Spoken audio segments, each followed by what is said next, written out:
아버지 하나님 감사합니다.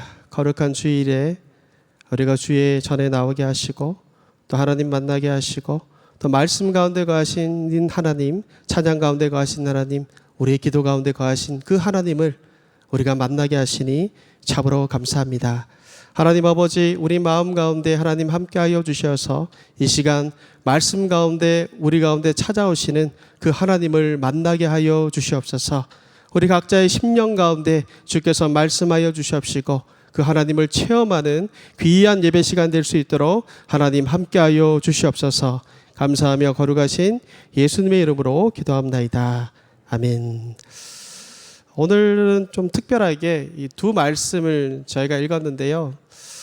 여러분에게 양해를 하나 구하면 오늘은 좀 성경을 좀 왔다 갔다를 좀 많이 할 겁니다. 그러니까 저는 이런 걸 별로 좋아하진 않는데 어떻게 하다 보니까 이렇게 준비하게 됐는데 양해를 부탁드리고 이렇게 성경을 이렇게 좀 찾아보면서 오늘 전체 말씀을 좀 이해해 주셨으면 좋겠습니다.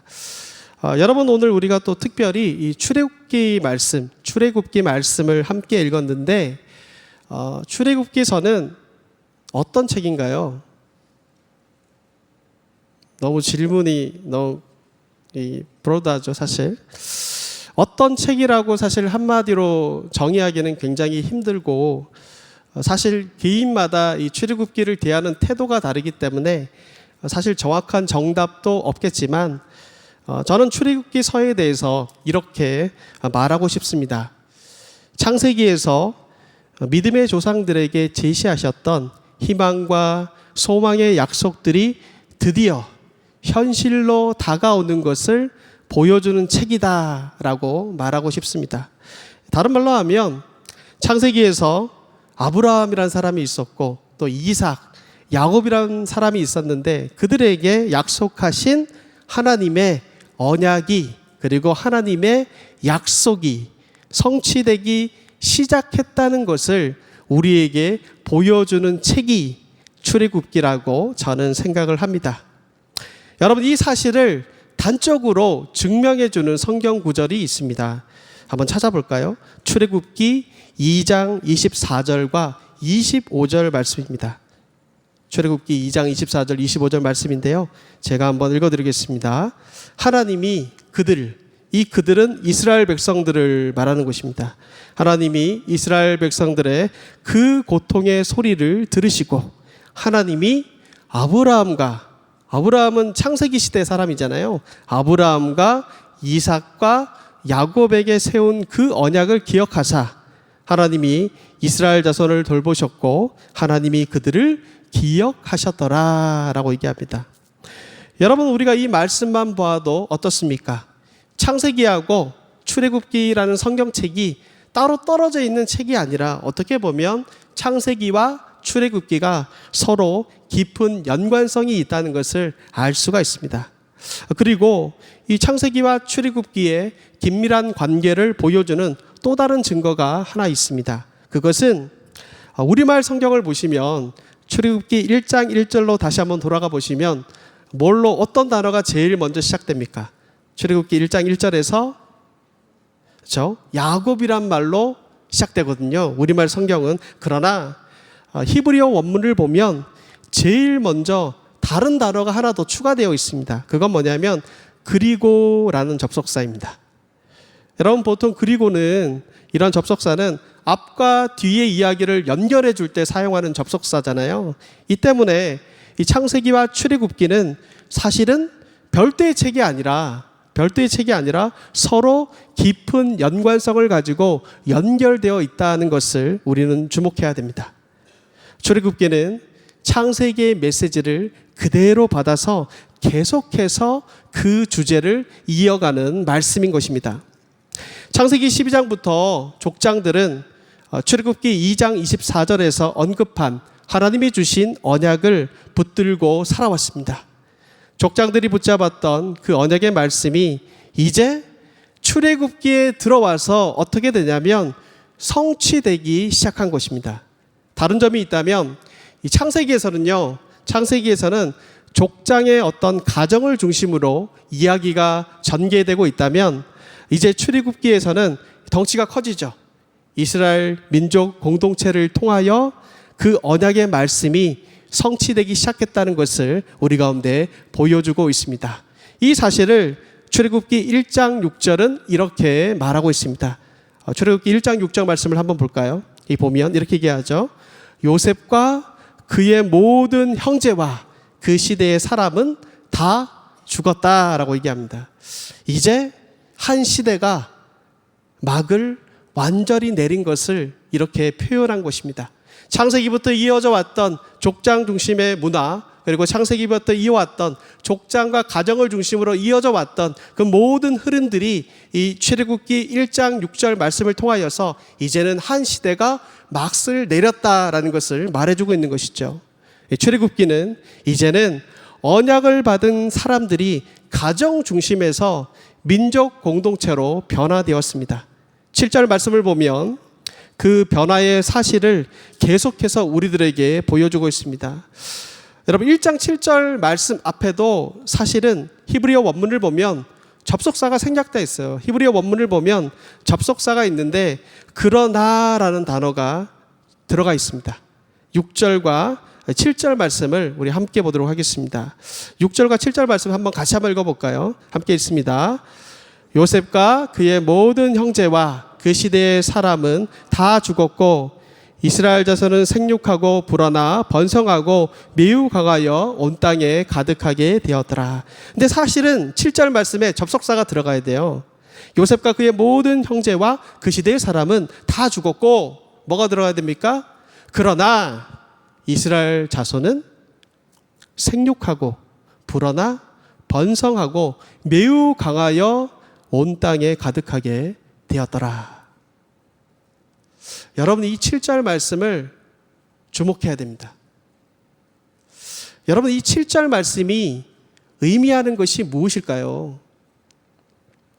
단순히 문자 그대로 우리가 읽은 그대로 이스라엘 자손들이 많아졌고 강해졌고 숫자가 늘어났다는 어떠한 객관적인 사실을 우리 가운데 알려주는 것일까요? 여러분 7절은요 그런 단순한 정보 전달 차원의 말씀이 아닙니다. 이 말씀은 어떤 말씀이냐면 창세기에서 아브라함에게 약속하신 그 하나님의 언약과 약속의 말씀이 성취되기 시작했다는 증거의 말씀입니다. 여러분 하나님은 창세기 12장 1절부터 3절에서 아브라함을 부르시죠. 아브라함을 부르시면서 총 3가지를 약속해 주셨습니다. 다시 한번 볼까요? 창세기 12장 1절부터 3절 말씀입니다. 사실 우리가 잘 아는 말씀인데 창세기 12장 1절부터 3절 말씀 우리 천천히 한번 같이 한번 읽어볼 텐데 여기 안에 들어있는 하나님께서 아브라함에게 약속하신 것이 무엇인지를 한번 찾아보시기 바랍니다. 1절과 3절 말씀 함께 읽겠습니다. 자, 시작. 여호와께서 아브라함에게 이르시되 너는 너의 고향과 친척과 아버지의 집을 떠나 내가 내게 보여줄 땅으로 가라. 내가 너로 큰 민족을 이루고 내게 복을 주어 내 이름을 창대하게 하리니 너는 복이 될지라. 너를 축복하는 자에게는 내가 복을 내리고 너를 저주하는 자에게는 내가 저주하리니 땅의 모든 족속이 너로 말미암아 복을 얻을 것이라 하신지라. 여러분 하나님께서 아브라함에게 주신 약속들이 어떤 것이 있는지 말씀 가운데 혹시 발견하셨습니까? 뭐가 있죠 여러분? 3가지가 있거든요. 어떤 게 있습니까 여러분? 일부 예배 때도 똑같은 반응이었거든요 사실. 아브라함에게 하나님께서 보여주신 약속은 첫 번째 약속은 창세기 12장 1절에 나오죠. 바로 땅에 대한 약속입니다. 땅. 이 땅에 관한 약속은 사실은 여기뿐만 아니라 창세기 곳곳에서 계속적으로 반복됩니다. 제가 한번 읽어드리겠습니다. 창세기 12장 7절 여호와께서 아브라함에게 나타나 이르시되 내가 이 땅을 내 자손에게 주리라 하신지라. 창세기 13장 15절 말씀 보이는 땅을 내가 너와 내 자손에게 줄 것이다.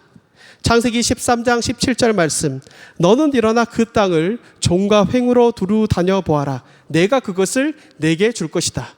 창세기 15장 7절 말씀, 또 아브라함에게 이르시되 나는 이 땅을 내게 주어 소유를 삼게 하려고 너를 갈대아인의 우르에서 이끌어낸 여호와니라고 얘기합니다.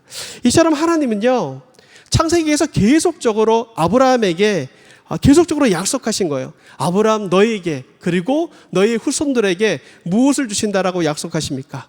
땅을 주시겠다. 가나안 땅을 주시겠다라고 약속하셨다는 것이죠. 두 번째 약속은 그러면 무엇입니까? 첫 번째는 땅을 주시겠다고 약속하셨고, 두 번째는 하나님께서 아브라함에게 하신 두 번째 약속은 자손들을 주시겠다라고 얘기한 거죠. 자식을 주겠다, 이렇게 말하고 있습니다. 창세기 12장 2절에 보면 내가 너로 큰 민족을 이루고 라고 얘기합니다. 큰 민족을 이룬다는 것은 뒤에 후사가 있어야지만 가능한 것이잖아요. 즉 아브라함을 통하여서 큰 민족을 이루겠다, 자녀를 주겠다, 자손을 주겠다라고 얘기하고 계십니다. 창세기 26장 4절 말씀을 보면 네 자손을 주시는데 어느 정도 많게 주시냐면 하늘의 별과 같이 번성하게 하시겠다라고 말씀하셨고, 그리고 창세기 28장 14절을 보면 네 자손이 땅에 티끌같이 되어서 내가 서쪽과 동쪽과 남쪽과 북쪽으로 나갈 것이라고 하나님은 야곱을 통하여서 다시 한번 이 약속을 하셨습니다. 그러면 마지막 세 번째 약속이 있습니다. 그게 무엇일까요? 이 본문에서 사실 찾아보기 좀 힘들 수도 있는데 신학자들은 말하기를 뭐라고 얘기하냐면 하나님과의 특별한 관계라고 얘기합니다. 하나님과의 특별한 관계. 창세기 12장 3절이 이것을 증명해 주는데 너를 축복하는 자에게는 내가 복을 내리고 너를 저주하는 자에게는 내가 저주할 것이다 라고 얘기하고 있죠. 그럼 여기서 제가 여러분들에게 문제를 하나 내겠습니다. 땅, 자손들, 그리고 특별한 관계, 이 세 가지 중에서, 이 세 가지 약속 중에서 가장 먼저 시간상 성취된 약속은 무엇이었습니까? 뭐죠? 힌트는 출애굽기 1장 7절 말씀입니다. 그러나 이스라엘 자손은 생육하고 불어나 번성하고 매우 강하여 온 땅에 가득하게 되었더라. 세 가지 약속 가운데 어떤 약속이 가장 먼저 성취가 되었습니까? 바로 자손에 관한 약속이 성취되었다는 것을 우리는 출애굽기 1장 7절을 통해서 알 수가 있는 것이죠. 이처럼 출애굽기 말씀은 하나님께서 아브라함에게 주신 약속이 있는데 그 약속들 중에 한 가지 약속이 성취되는 것으로 시작되고 있습니다. 그리고 출애굽기 마지막 40장을 가보시면 아브라함에게 주신 언약의 말씀 가운데, 약속 가운데 또 다른 약속이 성취되는 것으로 출애굽기 40장은 마무리됩니다. 한번 성경을 한번 찾아보실래요? 출애굽기 한번 40장을 한번 가보시기 바랍니다.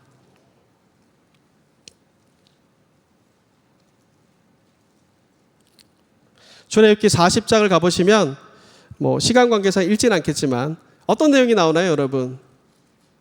출애굽기 40장의 가장 중심 내용이 뭐죠?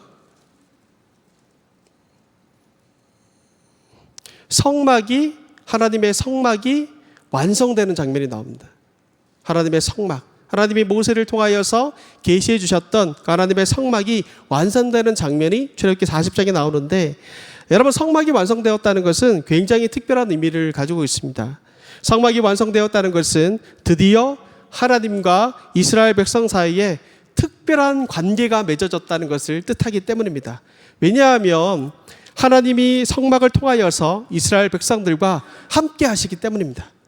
출애굽기 29장 45절에서 내가 이스라엘 자손 중에 거하여 그들의 하나님이 될 것이다 라고 얘기하고 있거든요. 이처럼 성막의 목적은 하나님께서 이스라엘 백성들 가운데 거주하기 위한 것임을 우리가 알 수가 있는 것이죠.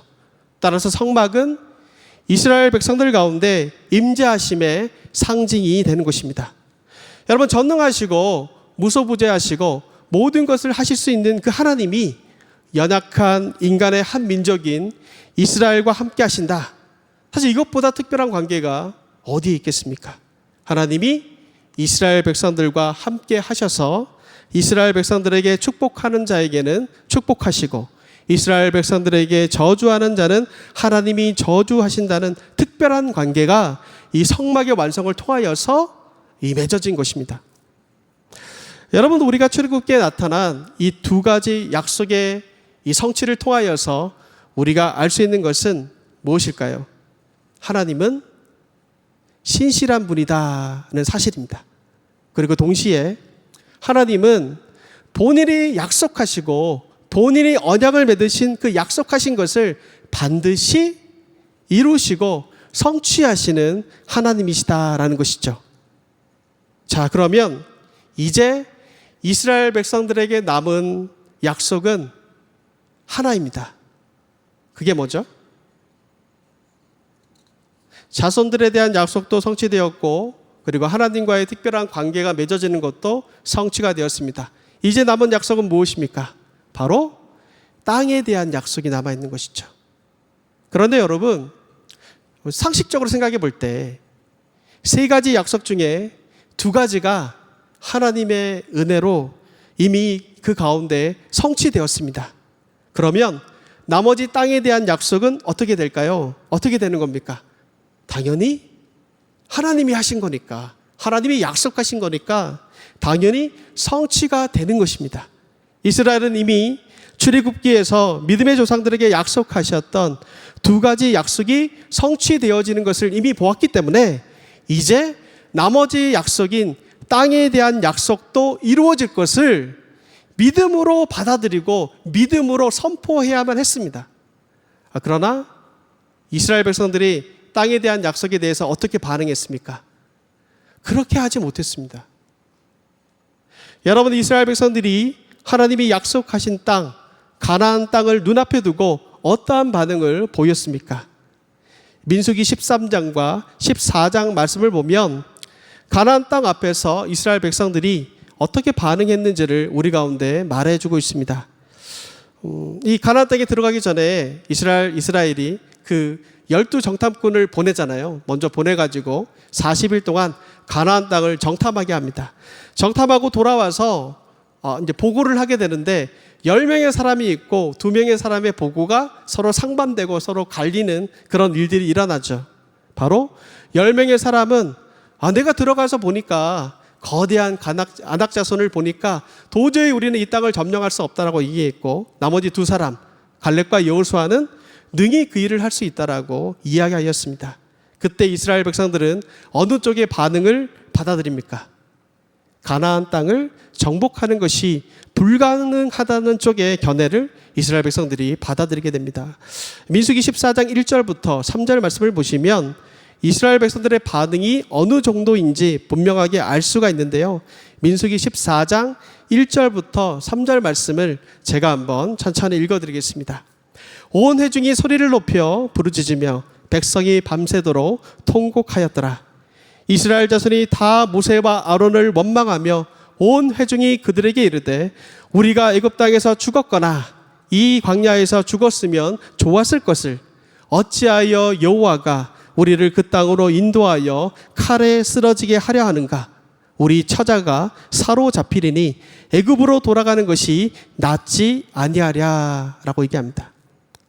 여러분, 이 민수기 13장과 14장에 나오는 이 사건은 이스라엘 백성들의 결정적인 믿음의 실패를 다룬 사건입니다.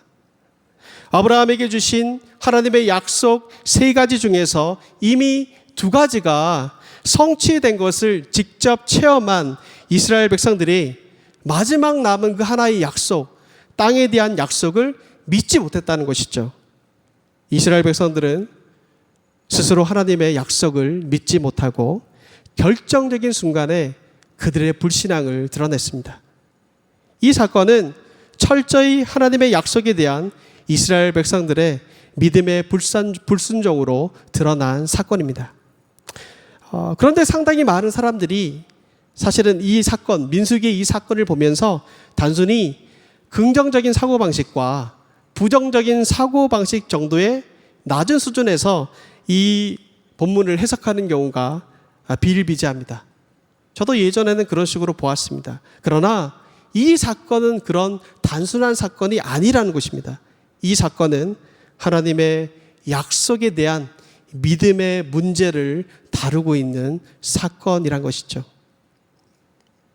여러분, 이 이스라엘 백성들의 하나님의 약속에 대한, 하나님이 약속하신 것에 대한 불신의 모습을 우리가 보면서 오늘날 우리는 과연 하나님의 약속에 대하여서 어떤 태도를 보이고 있는지를 돌아봐야 됩니다. 우리는 과연 하나님의 약속에 대하여 어떤 마음의 자세와 어떤 태도를 보이고 있는지 생각해 보아야 됩니다. 여러분, 오늘날 우리들은 하나님의 약속과 관련해서 과연 어떤 믿음을 보이고 있을까요? 민수기에 나오는 이스라엘 백성들보다 그 믿음이 신실할까요? 아니면 별반 다르지 않을까요? 여러분, 오늘날 우리들에게 남아있는 하나님의 약속은 한 가지입니다. 그게 무엇일까요, 여러분? 우리 그리스도인들에게 남아있는 약속은 한 가지입니다. 우리는 사실 이 영원한 약속, 이 영원한 소망을 바라보며 살아가는 사람들이죠. 그게 무엇일까요, 여러분? 정말 모르시는 겁니까? 아니면 아시는데 너무나 겸손하기 때문에 얘기하지 않으시는 겁니까? 저는 후자라고 생각합니다, 여러분. 하나님의 약속은 한 가지입니다. 그것은 바로 예수님의 다시 오심입니다. 재림입니다. 우리는 여러분, 예수님의 십자가의 사건이 이미 이루어진 시대에 살고 있습니다. 그리고 사도행전에 나타난 오순절 성령 강림 사건도 이미 이루어진 성령의 시대를 우리는 살고 있습니다. 이제 우리들에게 남은 건 단 하나밖에 없습니다. 주님의 재림입니다.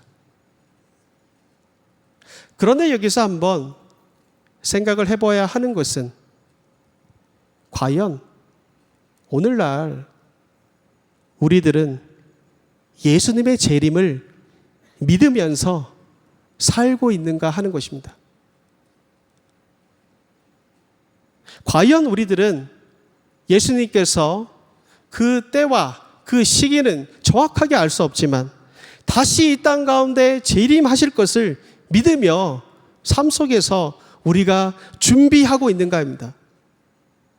우리는 구약시대 때부터 약속되어 온 예수님의 십자가의 사건과 오순절날 성령 강림의 약속이 성취된 시대를 이미 알고 있는데, 말씀을 통하여서 이미 그것이 사실이란 것을 믿고 있는데, 과연 주님이 다시 오실 것을 우리들이 분명하게 믿으면서 정말 궁극의 때에, 하나님이 정하신 그 때에 완성될 하나님의 나라를 바라보며 사모하며 나아가고 있느냐 하는 것입니다.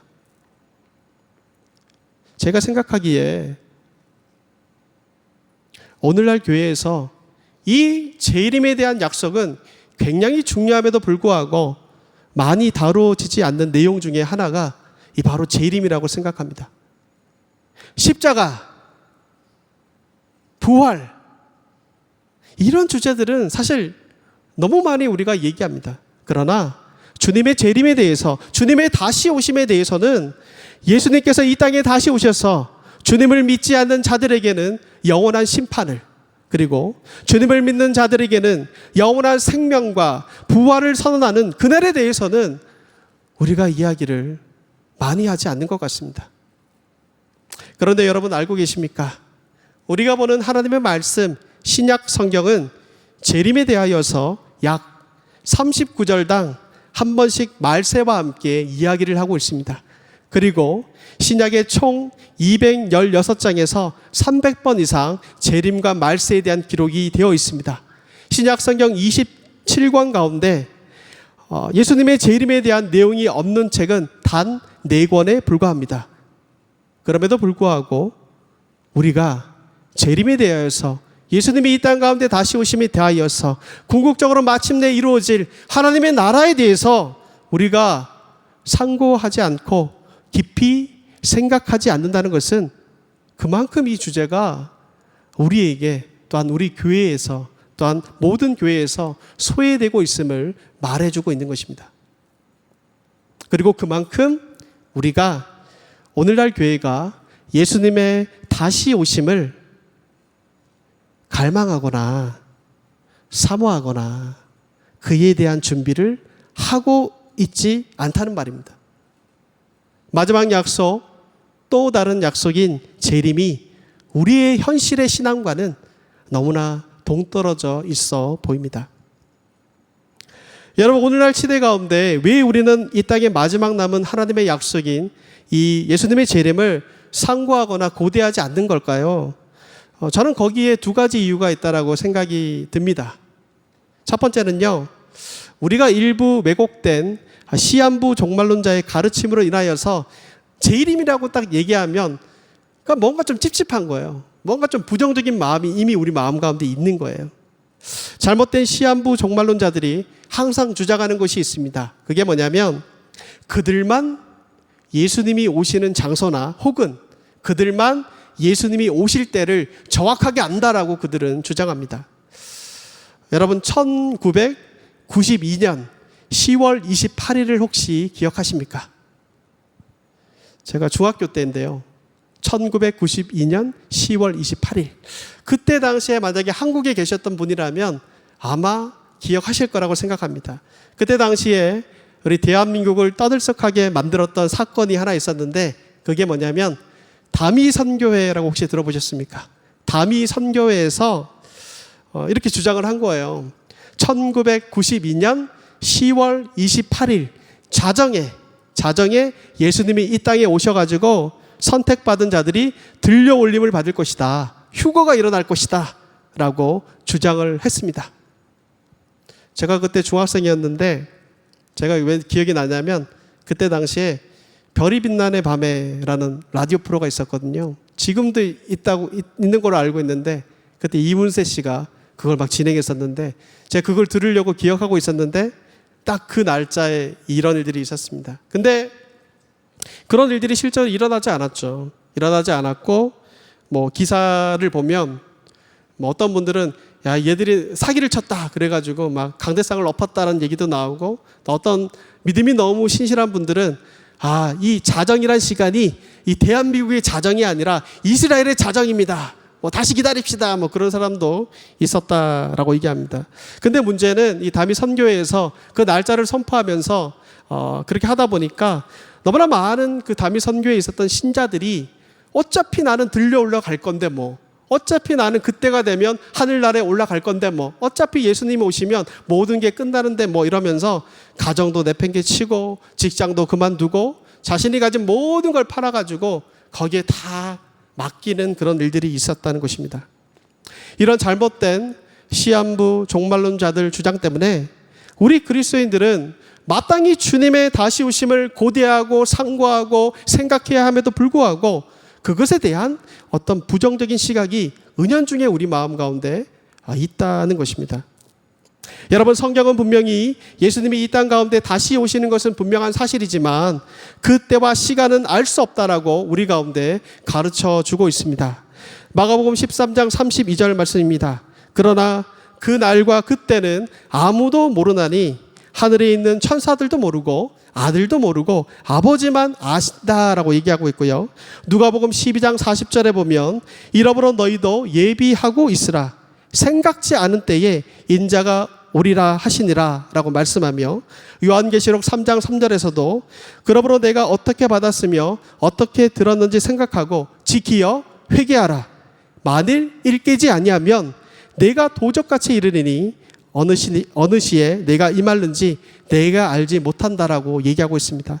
이처럼 성경은 예수님이 오시는 건 확실하지만 사실이지만 그 때와 그 시간은 알 수 없다라고 분명하게 밝히고 있습니다.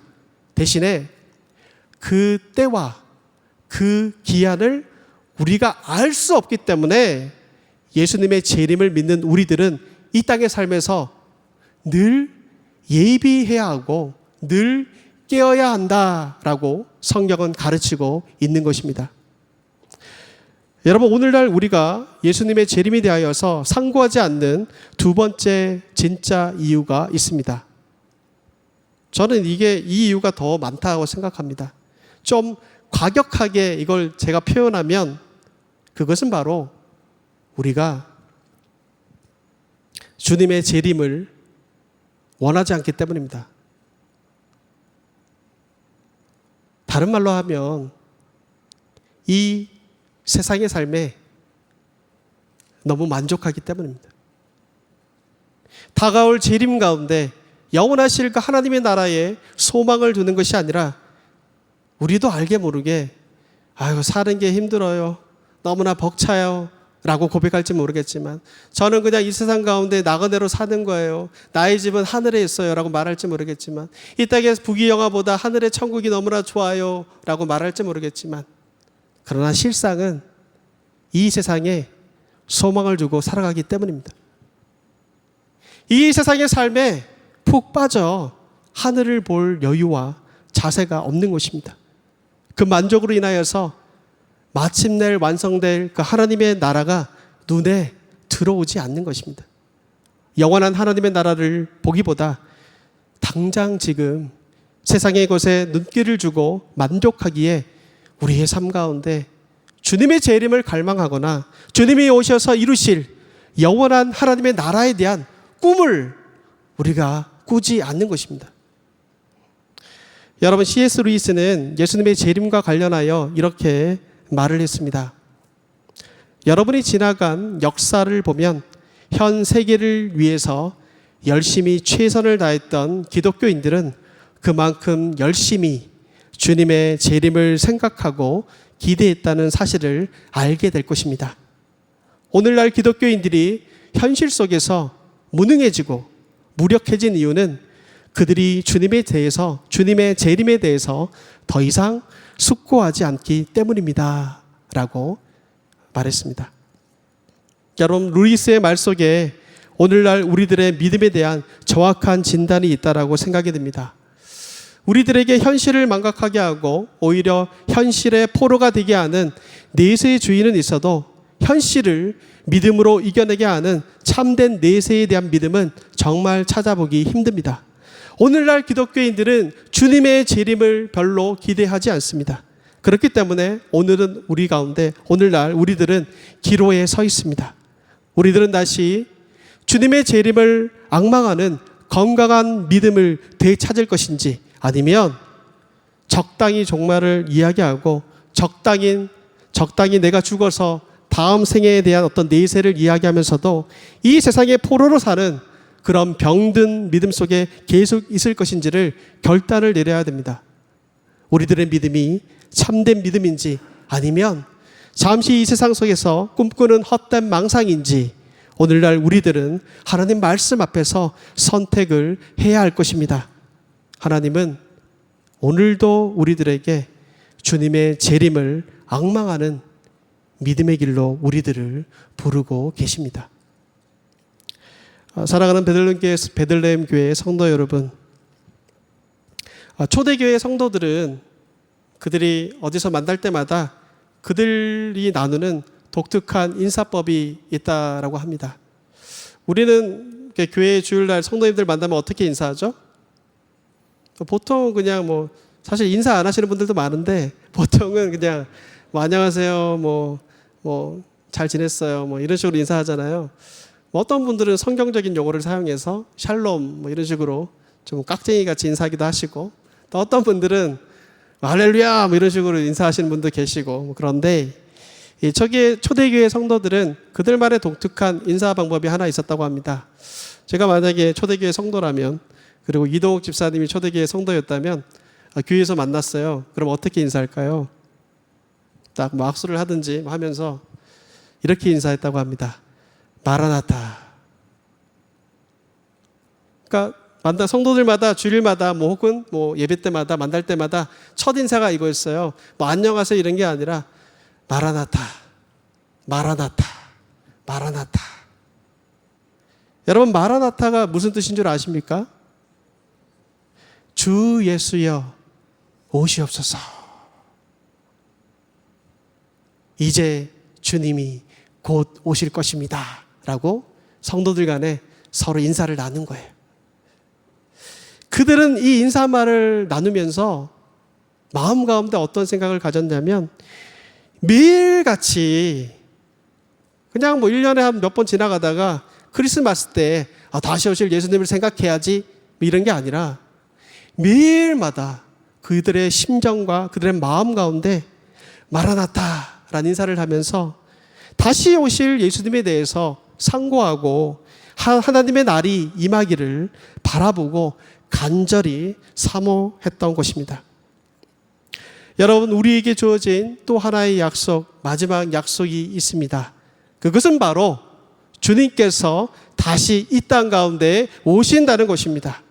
이것은 분명히 하나님께서 약속하신 것이기에 반드시 이루어질 겁니다. 그날은 우리 성도들에게는 가장 영광스러운 날이요, 가장 소망의 날이며 또한 고귀한 날이요, 최고의 소망을 이루는 날일 것입니다. 그 날을 향한 소망 속에서 이 하나님의 날이, 예수님의 재림이 임하기를 간절히 사모하며 이 땅 가운데 하루하루 거룩하며 정결한 삶을 추구하며 또한 늘 깨어 있어 그 주님의 재림을 준비하며 나아가는 저와 여러분이 되기를 간절히 기도합니다. 함께 기도하겠습니다.